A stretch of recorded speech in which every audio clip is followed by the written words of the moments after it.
अगर आप घर से निकली हो और अकेली हो, अगर आप घर से निकली हो और अकेली हो, तो फिर आपको अब डरना नहीं होगा। तो फिर आपको अब डरना नहीं होगा।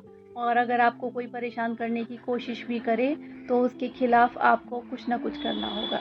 तो उसके खिलाफ़ आपको कुछ न कुछ करना होगा और चुप नहीं रहना होगा और चुप नहीं रहना होगा। और किस तरह से करें अपना बचाव, ये सब आपको सीखना होगा। और किस तरह से करें अपना बचाव, ये सब आपको सीखना होगा। और खुद के लिए खुद ही लड़ना होगा और खुद के लिए खुद ही लड़ना होगा। हर नए व्यक्ति से सचेत आपको रहना होगा। और जब भी आप किसी सुनसान जगह पर जाएँ और अकेली हों, तो उस समय सतर्क आपको रहना होगा और हर एक पर विश्वास नहीं अब करना होगा।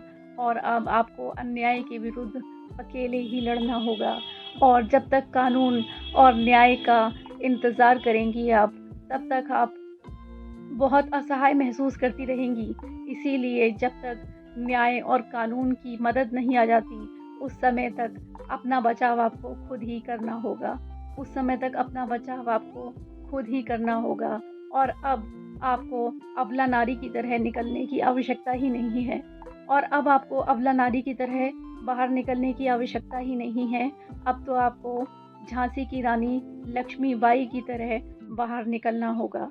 और अब आपको झांसी की रानी लक्ष्मीबाई की तरह बाहर निकलना होगा और अपने ऊपर हो रहे आक्रमणों को रोककर अपना बचाव खुद ही करना होगा। और अपने ऊपर हो रहे आक्रमणों को रोककर अपना बचाव खुद ही करना होगा।